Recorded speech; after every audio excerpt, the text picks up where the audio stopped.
Just how we saw that an incoming partner has to bring in goodwill for the reputation earned by the firm, which will be enjoyed by him in the future.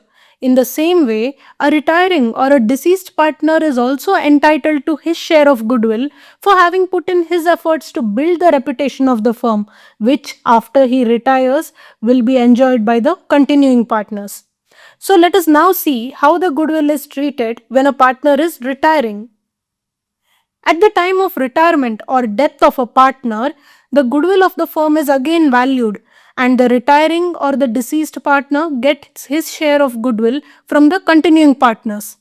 The continuing partners contribute towards this goodwill in their gain ratio. Various types of scenario can arise in the treatment of goodwill. These include treatment of goodwill when goodwill does not appear in the books of the firm, when goodwill appears in the books of the firm, when goodwill is adjusted without creating a goodwill account, and treatment of hidden goodwill.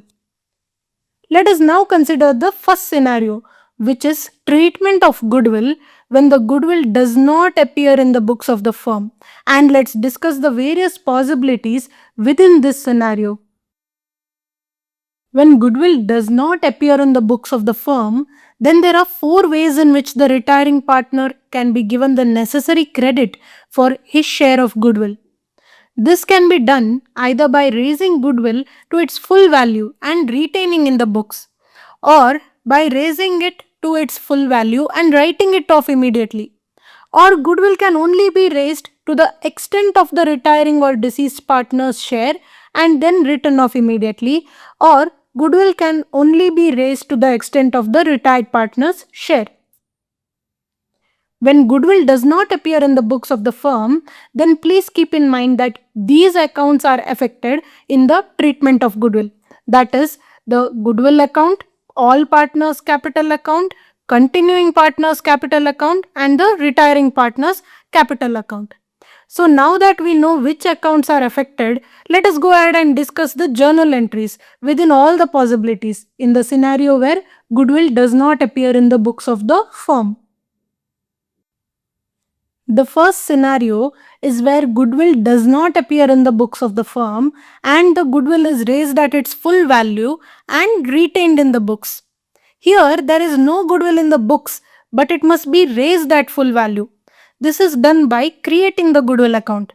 Goodwill being an asset, it is created by debiting the goodwill account at its full value and crediting the same to all partners' capital accounts in the old profit sharing ratio. And since this goodwill is to be retained, so it will appear in the balance sheet at its full value.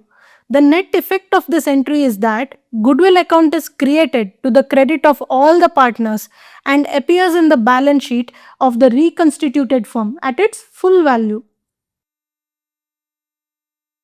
The next scenario is where goodwill does not appear in the books of the firm and the goodwill is raised at its full value and written off immediately. Here there is no goodwill in the books, so the goodwill is treated in two stages. First, goodwill must be raised at its full value, and secondly, it must be written off completely.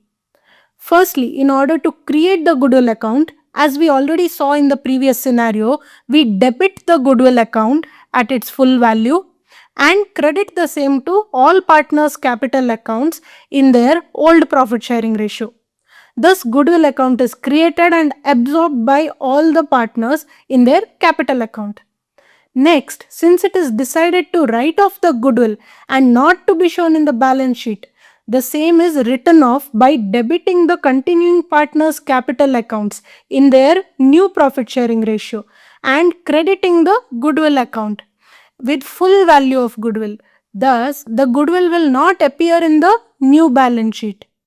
Now you may wonder what is the logic behind first giving a credit to all the partners and then in the second entry giving a debit only to the continuing partners.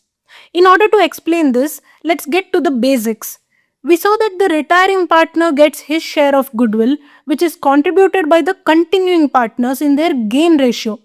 Why do they contribute in their gain ratio? Because they are obliged to pay only towards how much benefit they have gained on gaining a part of the share of the retiring partner. On the other hand, we also know that gain ratio is calculated by subtracting the old ratio from the new ratio. Now, put these two logic together.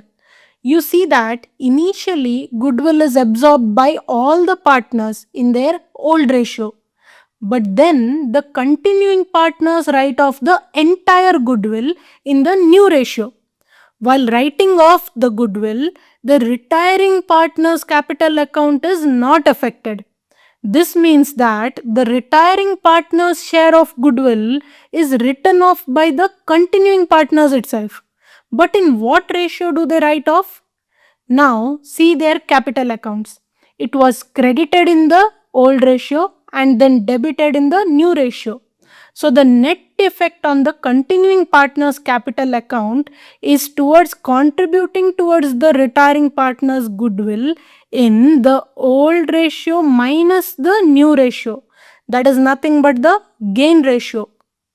So if you try to see the logic behind these journal entries, you can very well understand why each journal entry is the way it is, and there won't be any requirement to by heart anything. The net result of these journal entries is that the goodwill account is first raised to its full value, which is the total goodwill share of all the partners. Then such goodwill is written off completely, and in the process of writing off, the share of the retiring partner's goodwill is contributed to by the continuing partners in such a way that the final effect is that the contribution from the continuing partners happens in their gain ratio, and the goodwill is also written off completely. The next scenario is where the goodwill does not appear in the books of the firm but is raised to the extent of the retiring or deceased partner's share only and written off immediately. Here again, there is no goodwill in the books. So, first we have to raise the goodwill account. This should be only raised to the extent of the portion of the goodwill of the retiring or the deceased partner. And secondly, it should be written off completely. Now, firstly, in order to create the goodwill account, we debit the goodwill account only with the amount of the retiring partner's share of goodwill. Then, since it only concerns the retiring partner's share, the credit is given to the retiring partner's capital account, thereby raising the goodwill only up to the portion of the retiring partner. Once the goodwill is raised only to the extent of the retiring partner, then it has to be written off by taking contribution from the continuing partners towards the retiring partner's goodwill in their gain ratio. This is done by debiting the continuing partners' capital accounts in their gain ratio and crediting the goodwill account with the amount of the retiring partner's share of goodwill, thereby closing the goodwill account. The net effect of these entries is that the retiring partner's capital account reflects his share of goodwill, which gets contributed by the continuing partners. Also, the goodwill is closed and does not reflect in the new balance sheet.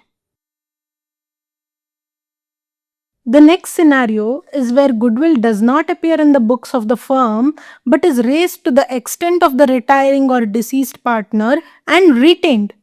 Now, in order to create the goodwill account, we debit the goodwill account only with the amount of the retiring partner's share of goodwill. Then, since it only concerns the retiring partner's share, the credit is given to the retiring partner's capital account, thereby raising the goodwill only up to the portion of the retiring partner. And since this goodwill is to be retained, so it will appear in the balance sheet at its value to the extent of the retiring partner's portion. The net effect of this entry is that goodwill is created to the credit of the retiring partner and it appears in the balance sheet of the reconstituted firm at its value to the extent of the retiring partner's share. These are all the scenarios which take place when goodwill does not appear in the books of the firm at the time of retirement or death of a partner.